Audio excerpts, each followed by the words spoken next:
Hey, GD Talbot here. FYI, man, the sun is killing me today, and it's like below freezing. So, yeah, lovely. That's what happens in upstate New York. So, today, we're talking about how New York State pastors didn't get things right this last year, dealing with lockdowns and COVID and everything. And I really didn't want to do another video about this, but today we're going to do the confirmation because confirming that I'm right about what is happening happened this week. I got a letter from a church I used to attend. Big backstory. I used to go to church a lot. I really enjoyed it. After Trump was elected in 2016, Antifa went online and was doxing ICE agents and asking anyone in those areas to commit violent acts against their families. I asked the church to pray for ICE agents and their families because they're asking for violence. The pastor blatantly, right out, no. And then while preaching in his service said, I understand I've made some of you angry out there, and I don't care if I lose you. Well, you lost me, because as Christians, we pray for everyone in need, even our enemies. But we do not let our enemies dictate who and how we will pray. That was a sore spot for me. I waited like a year and a half, I think, before I actually officially left the church and just stopped going.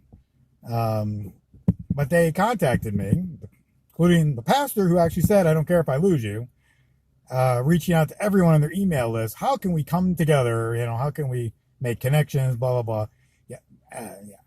AKA our congregation is falling apart.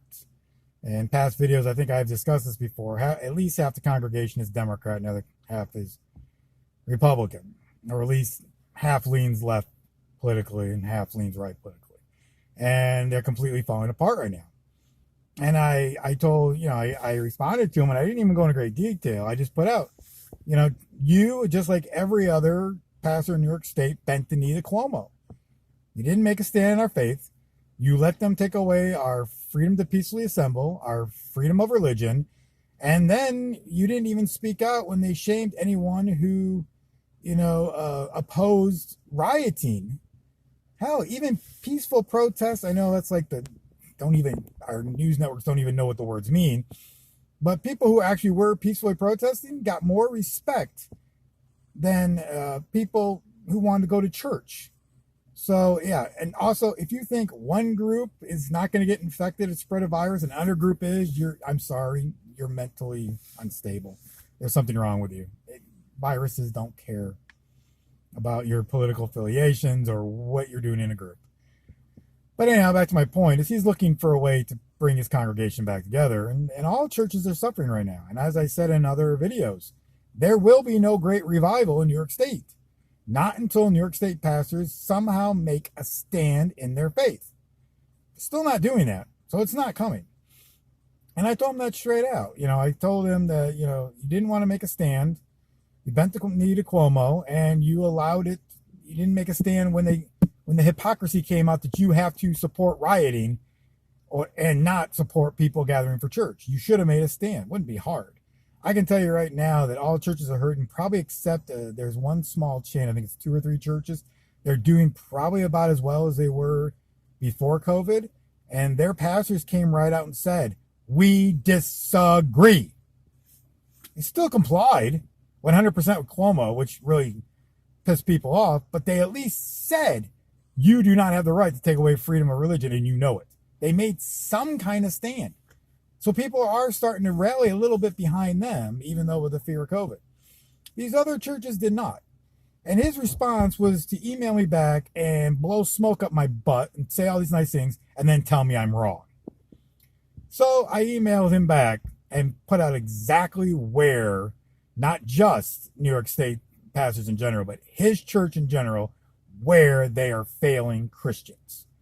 So I expect the spiritual warfare to begin with them soon. I'm sure they're going to do something in the name of niceness and talk nice about me, but it's going to be all backhanded compliments.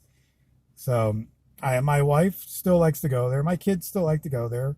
So this is my preference. My soul can't sit well worshiping with cowards. It doesn't mean they're bad. Some people are born brave. Some people are born cowards. It's just life. what do they call it? The fight or flight. It's not that. It's just my soul does not sit well, trying to worship with people who are just cowardly and two-faced. I mean, these people have massively compromised. They actually will not allow you to pray for people in need unless people who are Democrat agree to the prayer. Yeah, you heard that correctly. This church was going downhill way before COVID came.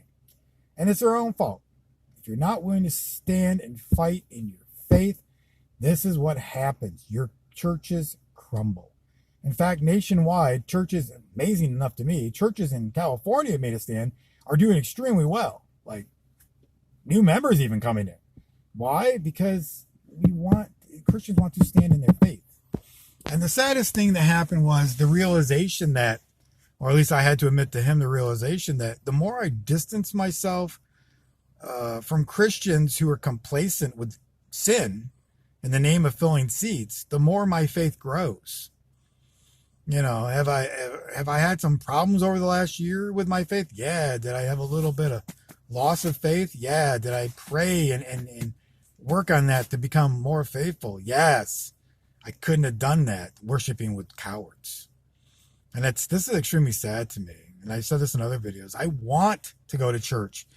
I want to be with fellow Christians. I want to pray with you and spend time with you and make connections with you. I can't until you stop being cowards. So, with great sadness, I have to say, what I said was going to happen is happening now. It's confirming. The churches are falling apart. They're stumbling and crumbling. And because of their arrogance, and they will not admit to their mistakes and make a stand in their faith, it's going to be a long time of restructuring. So, I'm G.D. Talbot. If you're out and about today, make sure you say something kind and nice to the people you see. Everybody's ugly. Everything is disgusting. Be nice. Be kind. Let your kind words spread and bring a little bit of joy to someone else. And I'm out. Bye.